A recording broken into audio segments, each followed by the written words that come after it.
ईमानदारी का फल यह तो बनी बात है कि परिश्रम करने के बाद हर कोई फल की इच्छा रखता है। लेकिन कुछ लोग बिना परिश्रम किए ही छलपूर्वक दूसरे की चीजों को हासिल करने की कोशिश में रहते हैं। ऐसे लोगों का अंजाम भी बुरा ही होता है। एक बार की बात है, एक आम के पेड़ पर दो लोग अपना मालिकाना हक जताते हैं। लेकिन पेड़ का असली मालिक कौन है, इसका पता लगाने का काम अकबर बीरबल को सौंपते हैं। देखिए कैसे बीरबल हमेशा की तरह अपनी चतुराई से पेड़ के असली मालिक को ढूंढ लेते हैं। तो शुरू करते हैं।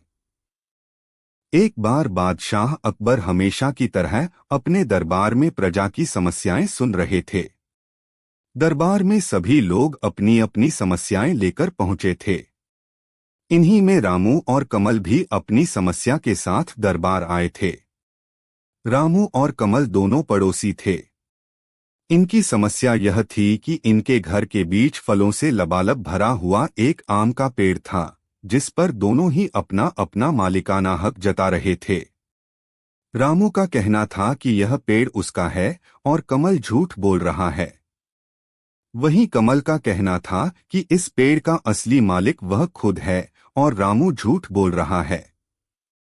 अब भला एक पेड़ के दो मालिक कैसे हो सकते हैं? पेड़ एक और मालिक दो की यह समस्या काफी उलझी हुई था, क्योंकि दोनों में से कोई भी हार मानने को तैयार नहीं था और रामू व कमल दोनों ही पेड़ पर अपना हक जता रहे थे। ऐसे में अकबर ने दोनों पक्षों की बातें सुनी और बहुत सोच विचार करने के बाद यह मामला अपने नवरत्नों में से एक बीरबल को सौंप दिया। इस समस्या के समाधान के लिए और सच्चाई का पता लगाने के लिए बीरबल ने एक नाटक रचा। उसी दिन बीरबल ने दो सिपाहियों से कहा कि वो रामू के घर जाएं और कहें कि उसके आम के पेड़ से आम चोरी हो रहे हैं। इसके बाद उन्होंने दो सिपाहियों को कमल के घर जाकर भी यही संदेश देने को कहा। साथ ही बीरबल ने यह भी कहा कि संदेश देने के बाद वो घर के पीछे ही छिपकर देखें कि इस संदेश के बाद रामू और कमल की क्या प्रतिक्रिया रहती है। सिपाहियों ने बिल्कुल वैसा ही किया जैसा बीरबल ने कहा था। दो सिपाही कमल के घर गए और दो रामू के घर, लेकिन उन्हें पता चला कि रामू और कमल दोनों ही घर में नहीं हैं।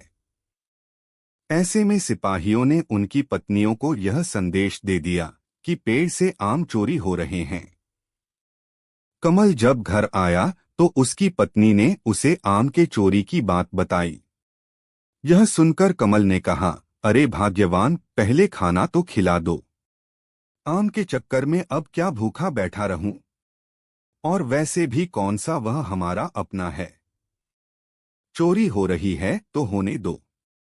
इतना कहकर कमल आराम से बैठकर खाना खाने लगा। लेकिन जब राम घर आया और उसकी पत्नी ने उसे आम चोरी की तरह भागा।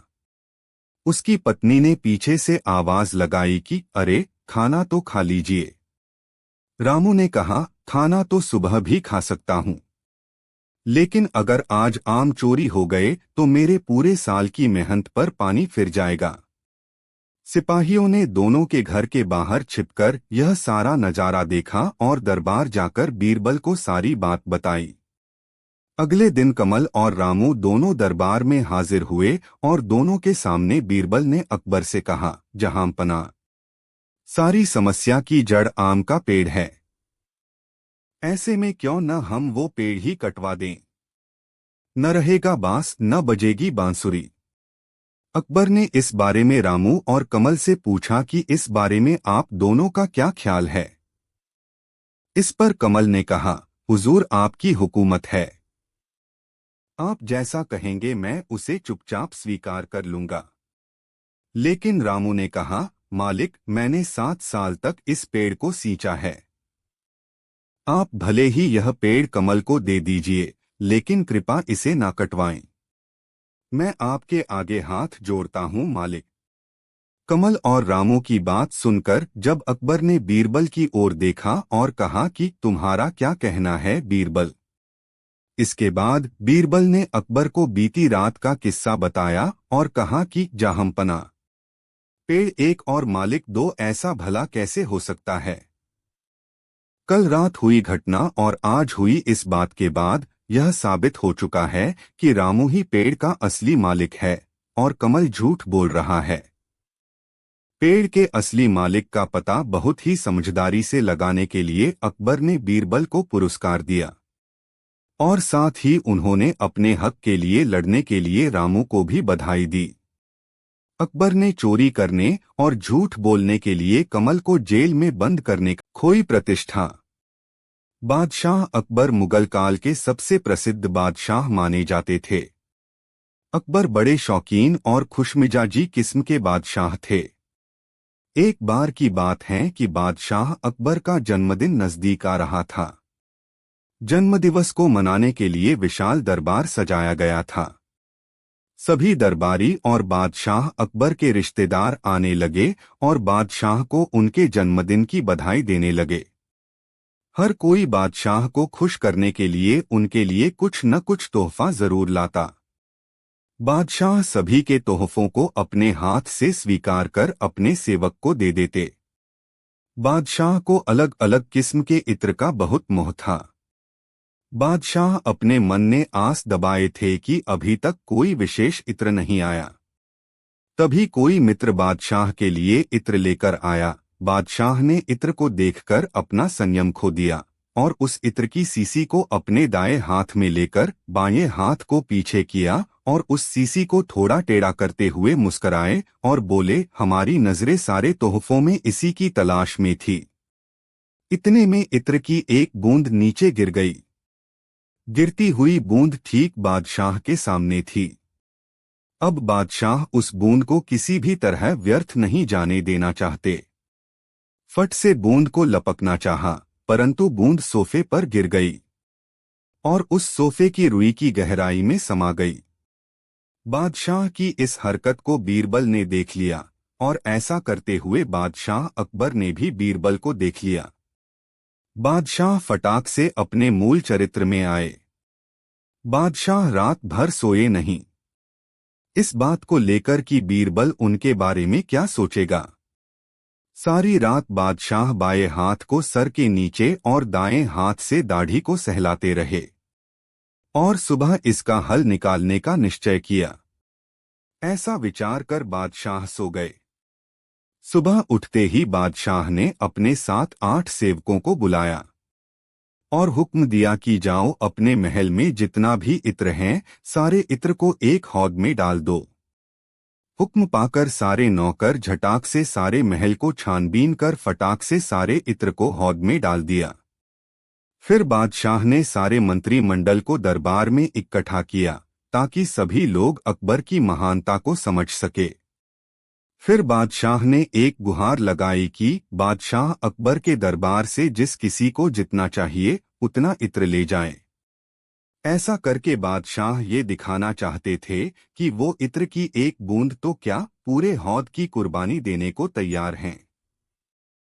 और अकबर अपने किए पर मन ही मन शर्मिंदा हो रहे थे। बीरबल को ये सब समझ से आ गया और अनुमान लगा लिया कि हो न हो कल की घटना का ही नतीजा है। बीरबल से रहा नहीं गया और उसने पूछ लिया, जहांपनाह ये सब किस लिए। तो अकबर बोला, अरे बीरबल, दान पुण्य करते रहना चाहिए। अब अकबर आंखे तो भी क्या कहे। अकबर बोले, हे बीरबल, हम कहना चाहते थे एक बूंद से खोई प्रतिष्ठा हौद में कहाँ मिलेगी।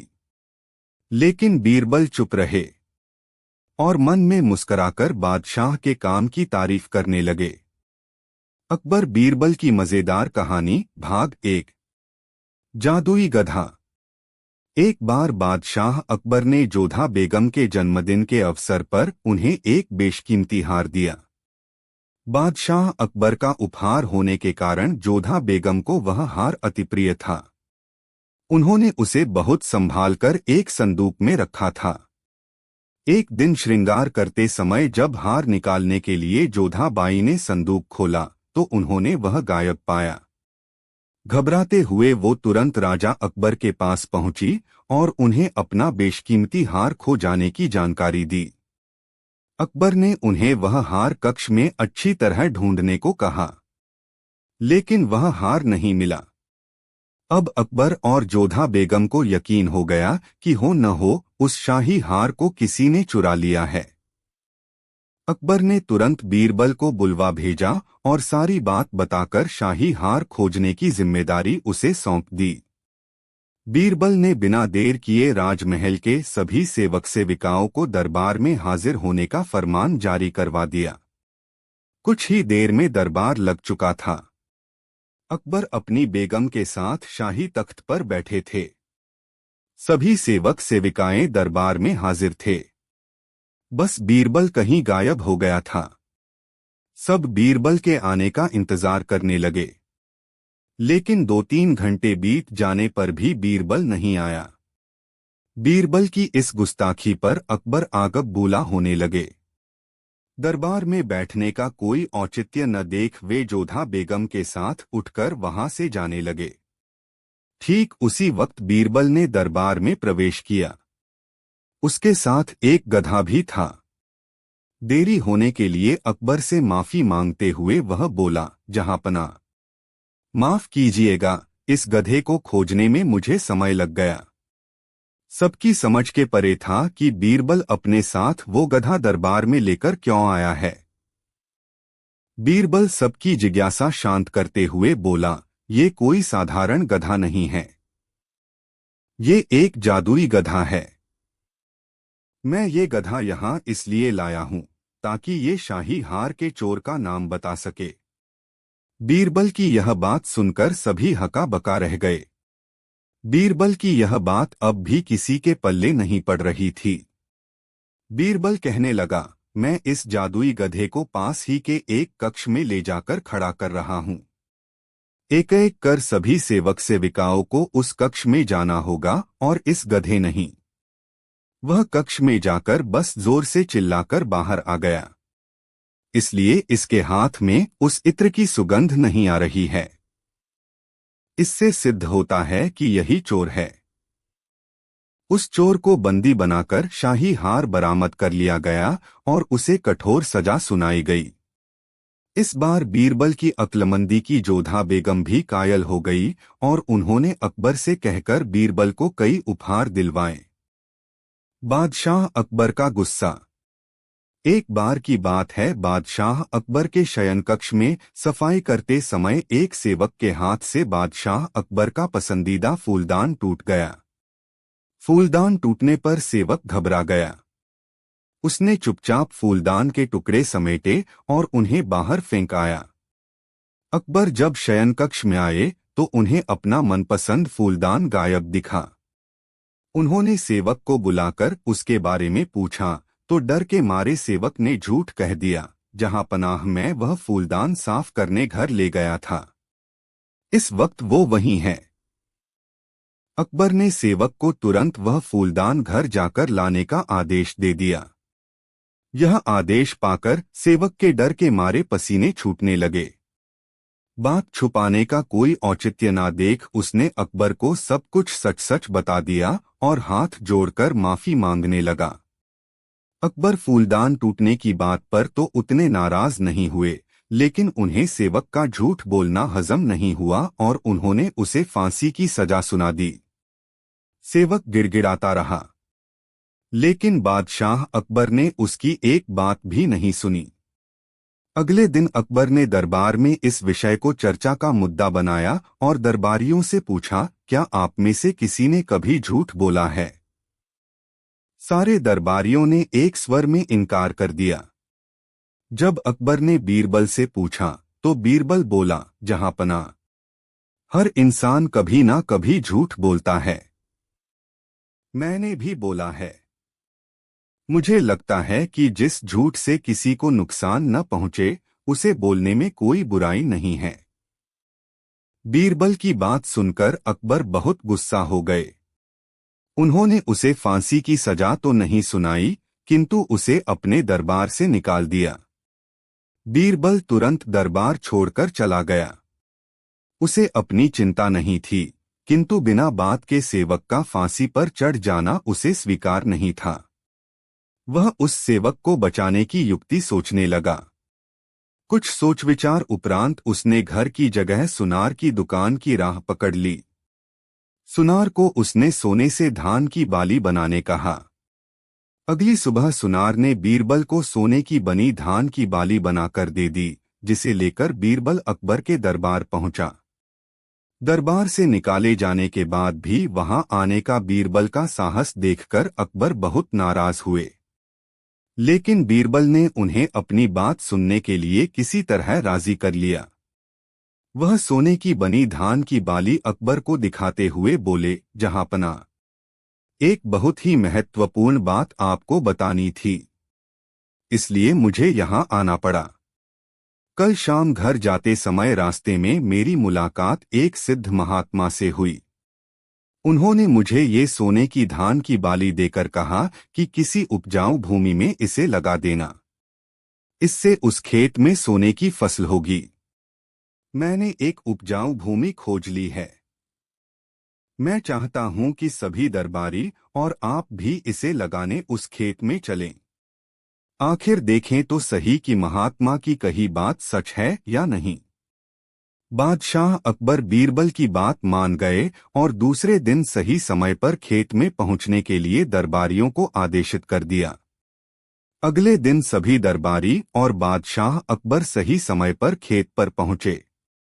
वहां बादशाह अकबर ने बीरबल को सोने से बना धान का पौधा खेत में लगाने को कहा, लेकिन बीरबल ने इनकार करते हुए कहा, जहांपना, महात्मा ने यह पौधा देते हुए मुझे निर्देश दिया था कि जिस व्यक्ति ने कभी झूठ ना बोला हो, उसके द्वारा लगाने पर ही खेत में सोने की फसल होगी। इसलिए मैं तो यह पौधा लगा नहीं सकता। कृपया आप दरबारियों में से किसी एक को यह पौधा लगाने का आदेश दे दीजिए।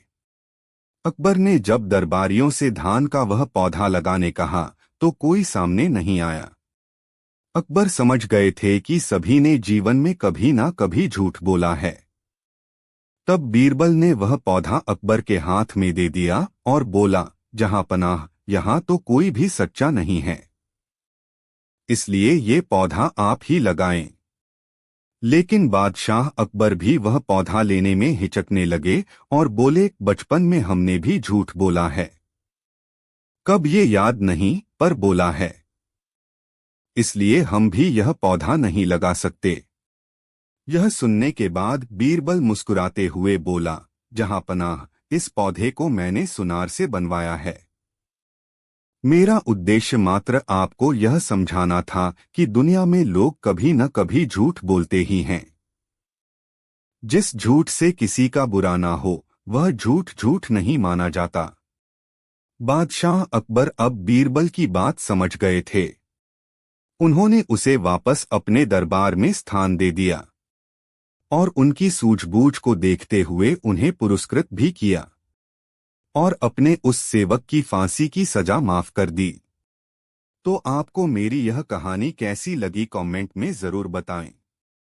बेईमान प्रजा। एक दिन बादशाह अकबर और बीरबल अकेले बैठे किसी विषय पर बातें कर रहे थे। बादशाह अकबर ने बीरबल से कहा कि हमारी प्रजा बड़ी ईमानदार है। इसका जवाब बीरबल ने दिया कि जहांपना, किसी भी राज्य की पूरी प्रजा कभी भी ईमानदार नहीं हो सकती। सारी दुनिया बेईमान है। बीरबल की यह बात बादशाह अकबर को पसंद नहीं आई।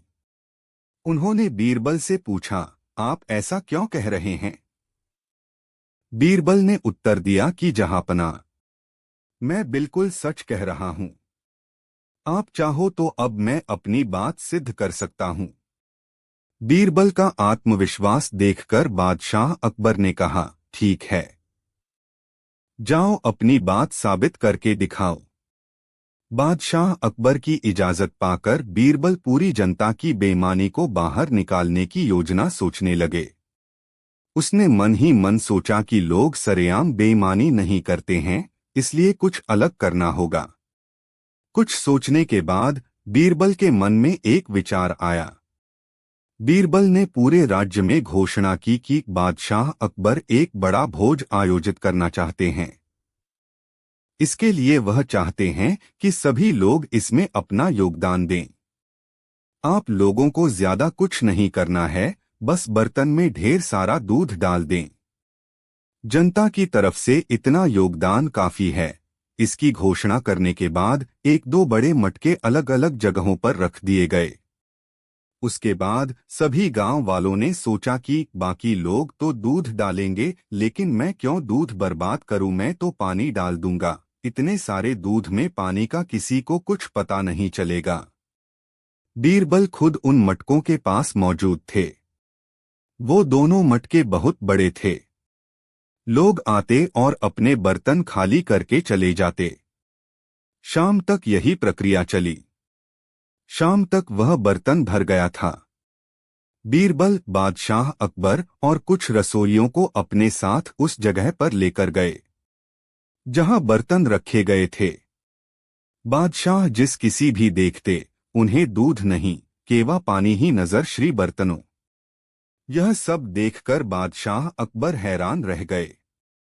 उनके मन में है बेईमानी प्रजा में तो अपनी प्रजा को ईमानदार समझता था, लेकिन बीरबल की बात सच समझ गया। यह कहकर बादशाह बीरबल और सभी लोगों के साथ महल में चले गए।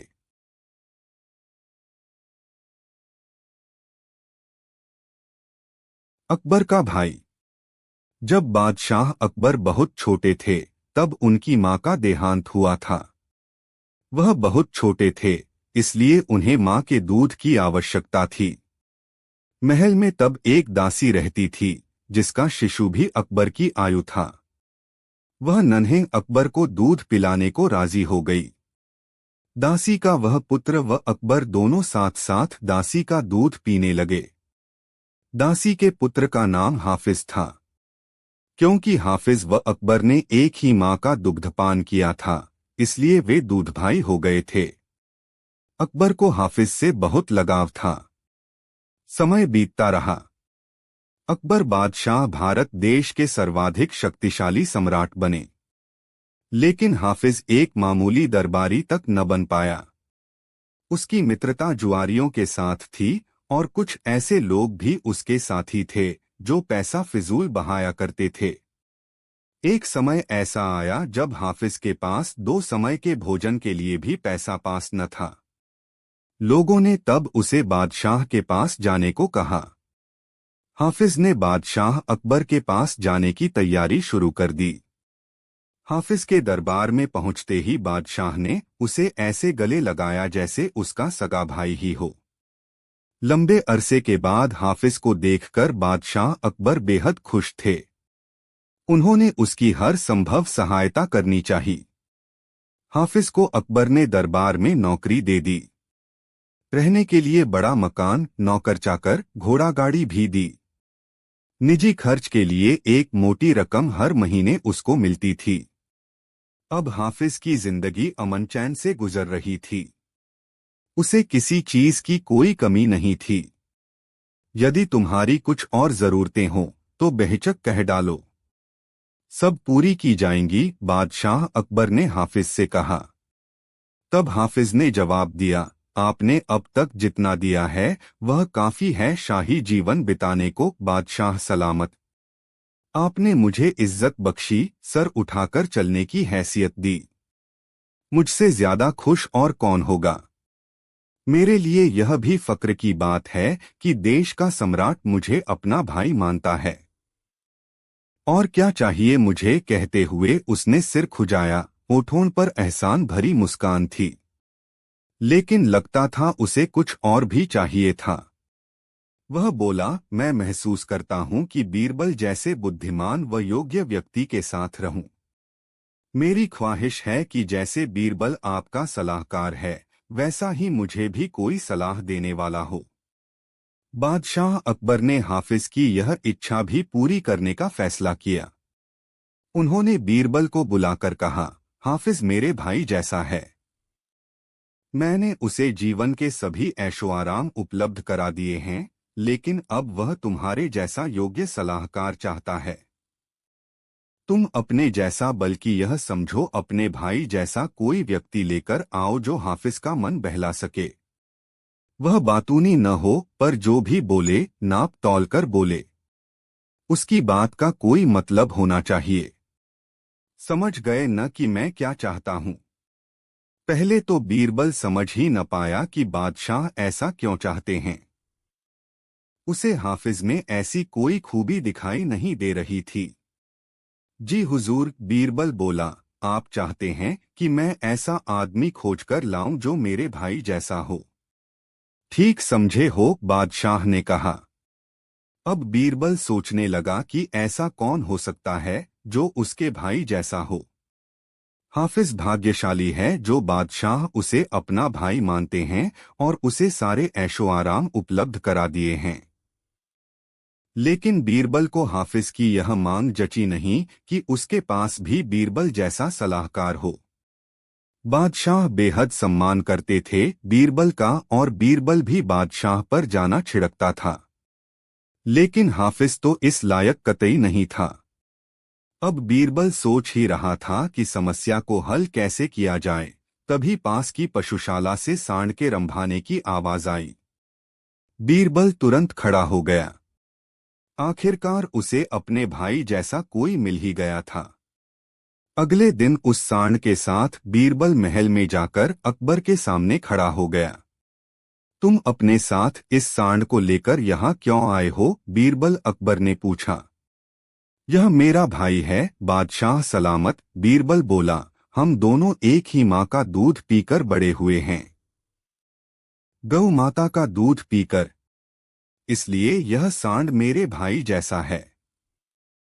दूध भाई, यह बोलता भी बहुत कम है। जो इसकी भाषा समझ लेता है उसे यह कीमती सलाह भी देता है। इसे हाफिज को दे दें, मेरे जैसा सलाहकार पाने की उसकी इच्छा पूरी हो जाएगी। बीरबल ने अकबर को हाफिज की सारी सच्चाई बताई कि वह किस मकसद से अकबर के पास आया है।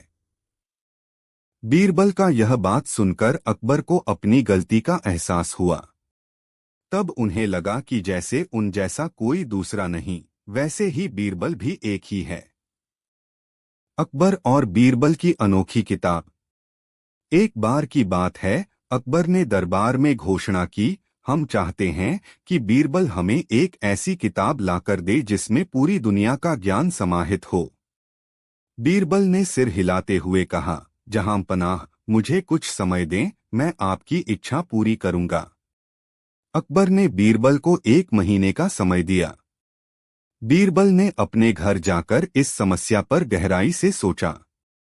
उन्होंने कई किताबें पढ़ी, विद्वानों से सलाह ली और अंततः एक अनोखी योजना बनाई। 1 महीने बाद बीरबल दरबार में एक छोटी सी किताब लेकर आए। अकबर ने आश्चर्य से पूछा, बीरबल, यह छोटी सी किताब कैसे पूरी दुनिया का ज्ञान समाहित कर सकती है? बीरबल ने किताब अकबर को देते हुए कहा, जहां पनाह, यह किताब सचमुच पूरी दुनिया का ज्ञान समाहित करती है। कृपया इसे खोलें। अकबर ने किताब खोली और देखा कि उसमें सिर्फ एक शब्द लिखा है, सोचो। अकबर ने हैरान होकर पूछा, बीरबल, यह कैसे संभव है? बीरबल ने समझाते हुए कहा, जहां पनाह, सोच ही वह साधन है जिससे हम किसी भी समस्या का समाधान ढूंढ सकते हैं, किसी भी ज्ञान को प्राप्त कर सकते हैं और किसी भी नए आविष्कार की नींव रख सकते हैं। सोचने की शक्ति से ही हम दुनिया के हर कोने का ज्ञान प्राप्त कर सकते हैं।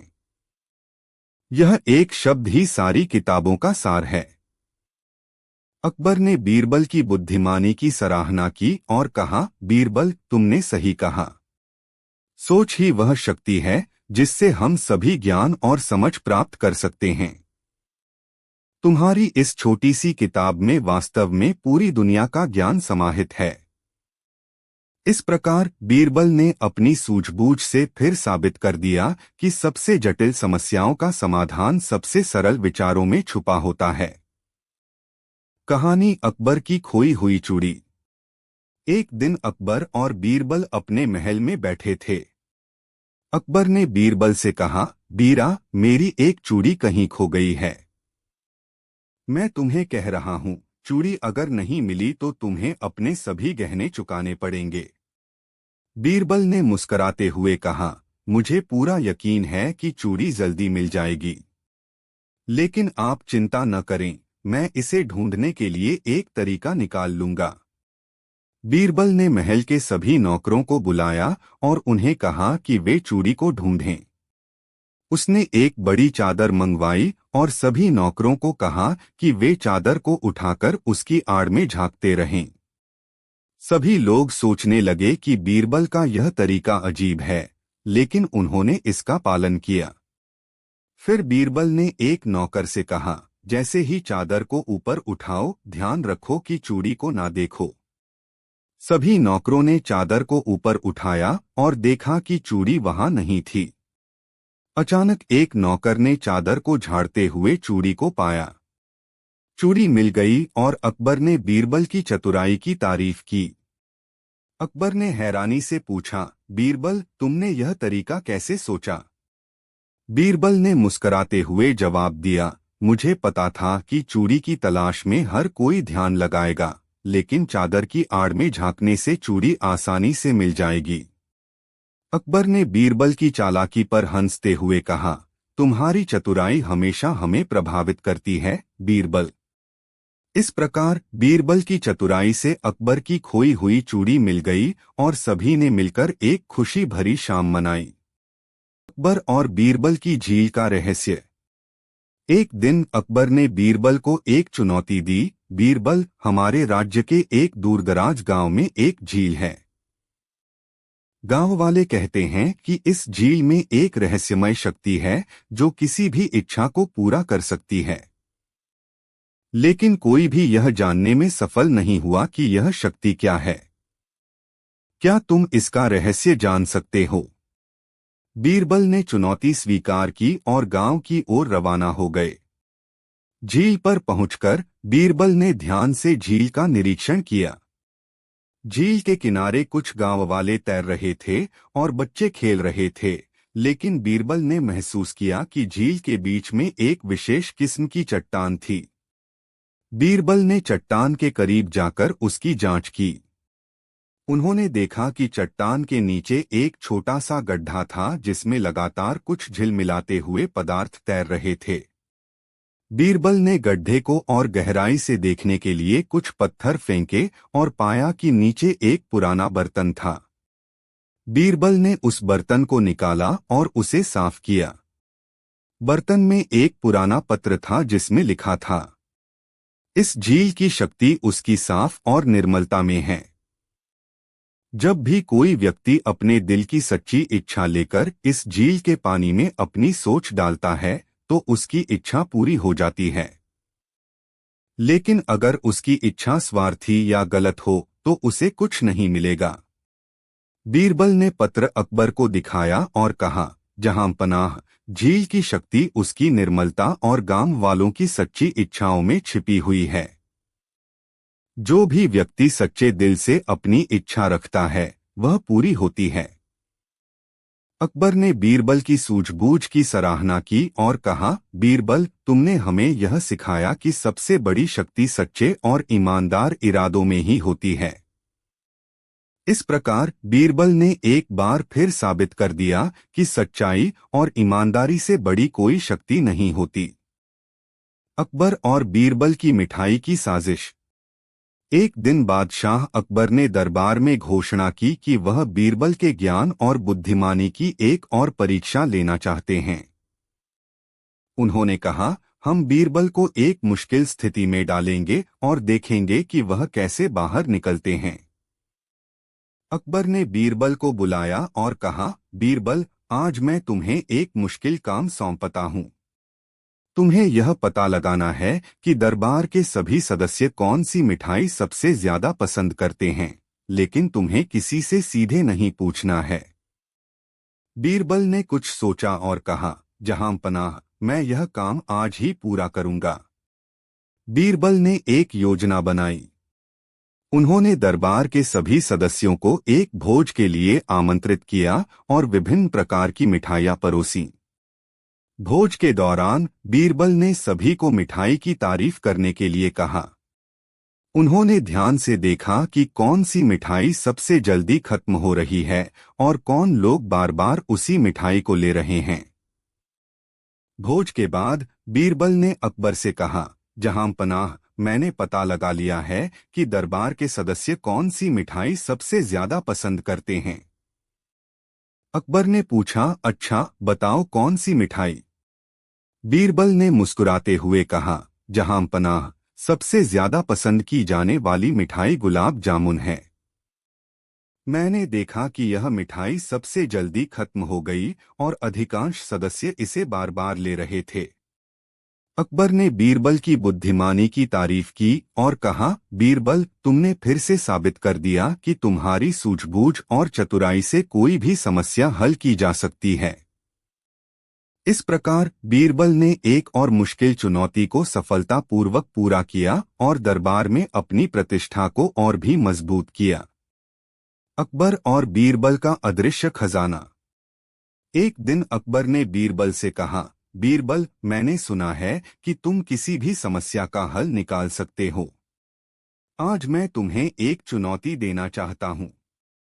बीरबल ने कहा, जहां पनाह, आपकी चुनौती का स्वागत है। बताइए क्या करना होगा। अकबर ने मुस्कुराते हुए कहा, तुम्हें एक ऐसा खजाना ढूंढना होगा जो अदृश्य हो लेकिन जिसे सभी देख सकें। क्या तुम यह कर सकते हो? बीरबल थोड़ी देर सोच में पड़ गए, फिर उन्होंने कहा, जहां पनाह, मुझे इसके लिए कुछ समय चाहिए। अकबर ने बीरबल को एक हफ्ते का समय दिया। बीरबल ने इस बीच शहर का दौरा किया और लोगों से बातचीत की।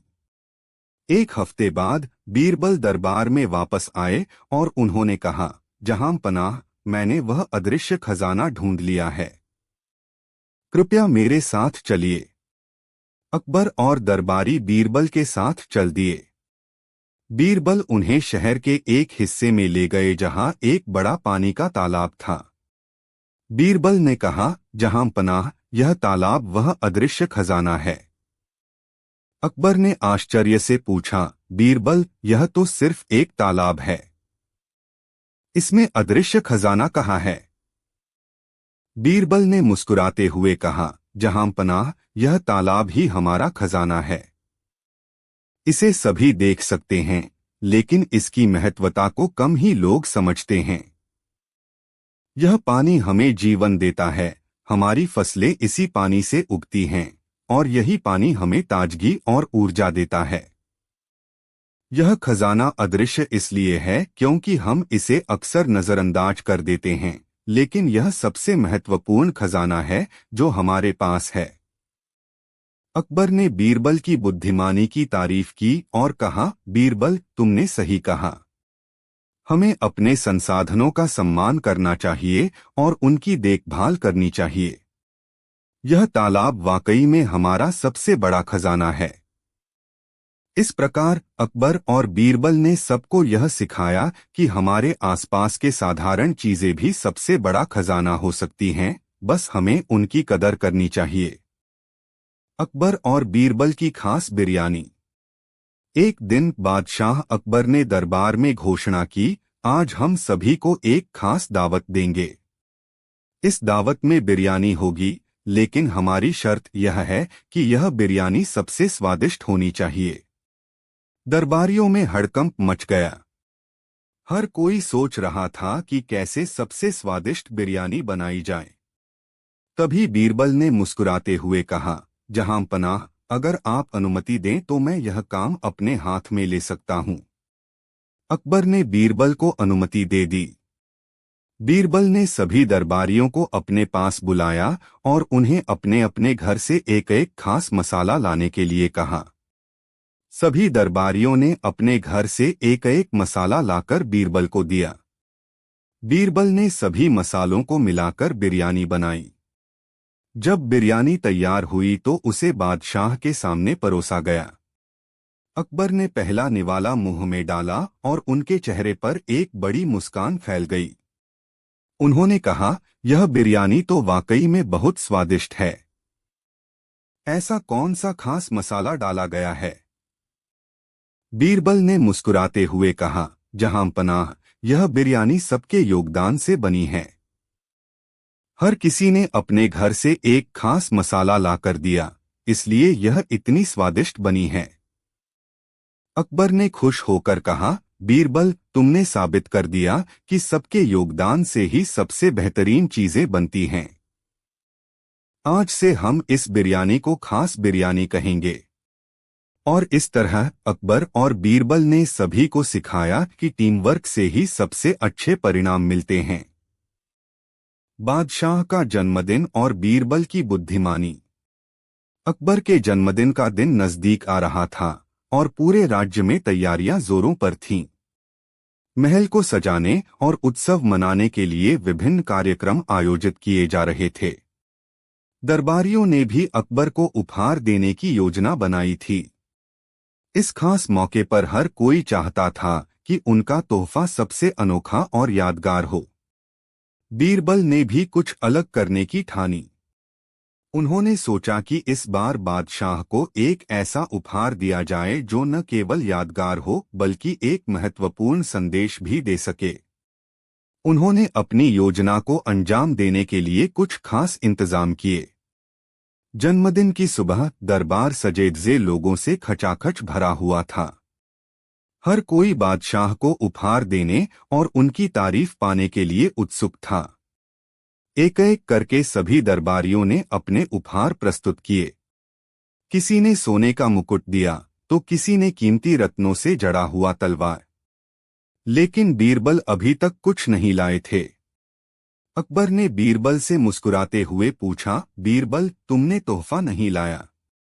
बीरबल ने सिर झुकाकर कहा, जहां पनाह, मेरा तोहफा आपके लिए बाहर बगीचे में है। कृपया मेरे साथ चलें। अकबर और दरबारियों ने सोचा कि बीरबल जरूर कुछ खास योजना बना रहे हैं, इसलिए वे सभी उनके साथ बगीचे में चल पड़े। वहां पहुंचकर बीरबल ने एक बड़ा पर्दा हटाया। उसके पीछे एक विशाल टोकरी रखी थी, जिसमें ढेर सारे रंग बिरंगे फलों से भरी हुई थी। अकबर ने आश्चर्य से पूछा, यह क्या है, बीरबल? बीरबल ने मुस्कुराते हुए कहा, जहां पनाह, यह आपके जन्मदिन का विशेष उपहार है। इस टोकरी में आपके राज्य के हर हिस्से से लाए गए फल हैं। हर फल उस क्षेत्र की पहचान है और हर फसल आपके शासन की सफलता का प्रतीक है। अकबर ने प्रशंसा भरी नजरों से बीरबल की ओर देखा और पूछा, लेकिन इसमें खास बात क्या है? बीरबल ने कहा, जहां पनाह, इस उपहार का उद्देश्य केवल आपको खुश करना नहीं है, बल्कि यह याद दिलाना भी है कि हमारे राज्य की समृद्धि और खुशहाली आपके न्यायपूर्ण और दयालु शासन का परिणाम है। जिस तरह ये फल विभिन्न हिस्सों से आकर इस टोकरी में एकत्रित हुए हैं, उसी तरह आपकी प्रजा भी आपके नेतृत्व में एकजुट है। अकबर ने बीरबल की इस योजना की सराहना की और कहा, बीरबल, तुमने वास्तव में मुझे एक बहुत ही महत्वपूर्ण संदेश दिया है।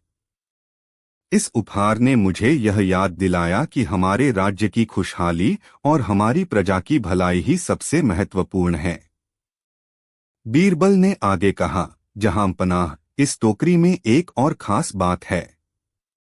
इसमें हर फल के साथ एक छोटा सा पत्र भी है, जिसमें आपके राज्य के विभिन्न हिस्सों के लोगों की शुभकामनाएं और संदेश हैं। वे सभी आपकी दीर्घायु और खुशहाली की कामना करते हैं। अकबर ने उत्सुकता से टोकरी में से एक पत्र निकाला और पढ़ा। उसमें लिखा था, जहां पनाह, आपके न्याय और दया के कारण हमारा जीवन खुशहाल है। हम आपके लंबे और स्वस्थ जीवन की कामना करते हैं। अकबर ने सभी पत्र पढ़े और अपनी प्रजा की शुभकामनाओं से अभिभूत हो गए। उन्होंने बीरबल को गले लगाते हुए कहा, बीरबल, तुमने मुझे सच में सबसे अनमोल तोहफा दिया है। मैं हमेशा इसे संजोकर रखूंगा और अपने राज्य की भलाई के लिए और भी मेहनत करूंगा। उस दिन से अकबर का जन्मदिन न केवल उत्सव का दिन बन गया, बल्कि प्रजा और राजा के बीच के संबंधों को और मजबूत बनाने का भी एक महत्वपूर्ण अवसर बन गया। बीरबल की बुद्धिमानी और उनकी अनोखी योजना ने सभी को यह संदेश दिया कि एक सच्चा राजा वही है जो अपनी प्रजा की भलाई को सबसे ऊपर रखता है। इस प्रकार बीरबल ने अपनी चतुराई और सूझबूझ से अकबर को एक ऐसी सीख दी जो हमेशा उनके दिल में बसी रही और राज्य में खुशहाली और न्याय का संदेश फैलाया। गंगाराम पटेल और बुलाकी राम नाई की कहानी।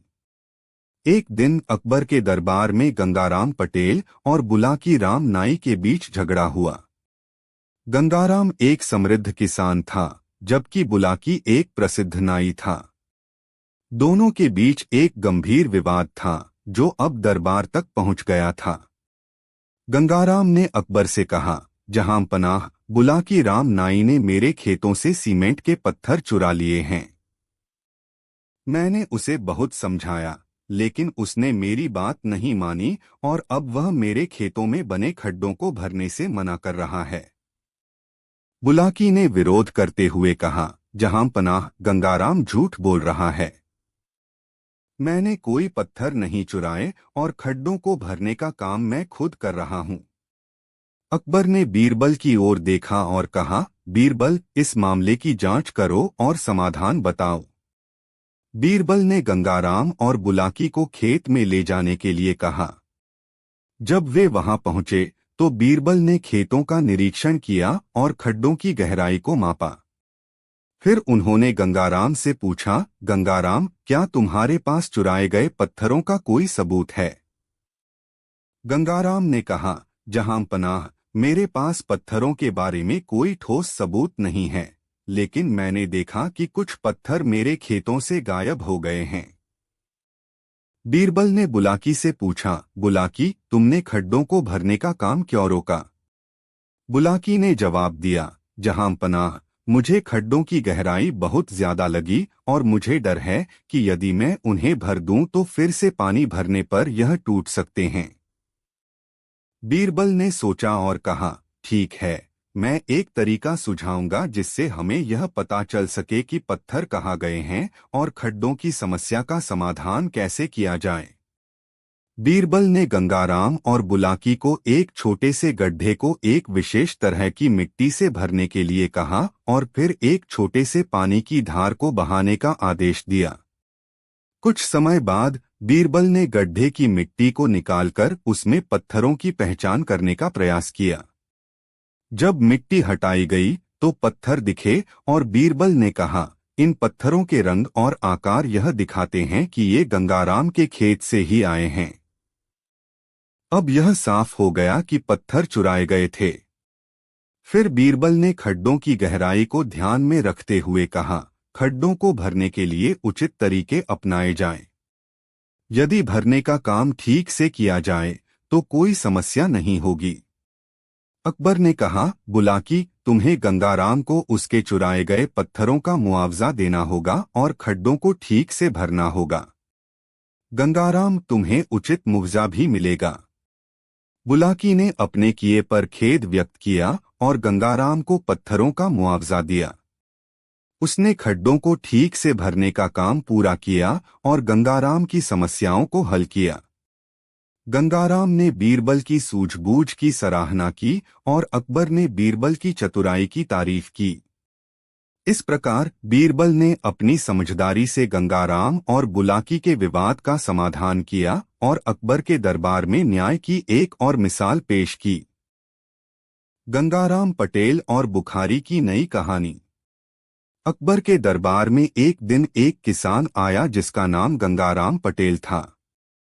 वह बहुत ही ईमानदार और मेहनती किसान था, लेकिन इस बार वह बहुत परेशान दिख रहा था।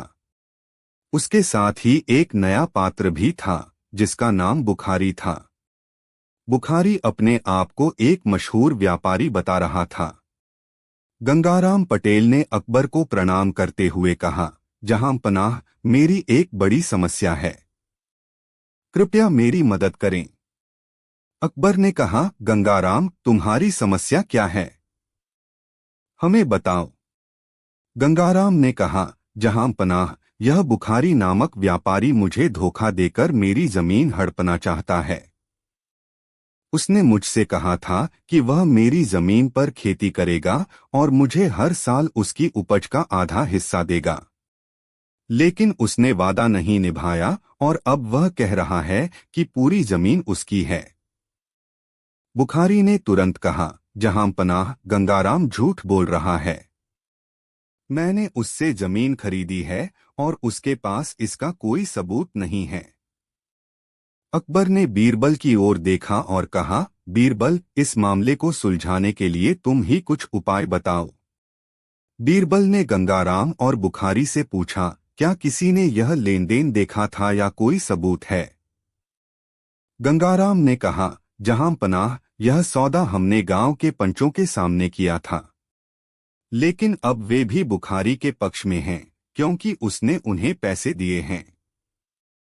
बीरबल ने सोचा और फिर कहा, ठीक है, हमें इस मामले की गहराई से जांच करनी होगी। दोनों को अपनी अपनी जमीन पर ले चलो। अकबर, बीरबल, गंगाराम और बुखारी सभी गंगाराम की जमीन पर पहुंचे। बीरबल ने कहा, गंगाराम, तुमने इस जमीन पर कितने सालों से खेती की है? गंगाराम ने कहा, जहां पनाह, मैंने इस जमीन पर पिछले 20 सालों से खेती की है। बीरबल ने फिर बुखारी से पूछा, और तुमने इस जमीन पर कितने सालों से खेती की है? बुखारी ने घबराते हुए कहा, जहां पनाह, मैंने इस जमीन पर पिछले 3 सालों से खेती की है। बीरबल ने फिर कहा, ठीक है,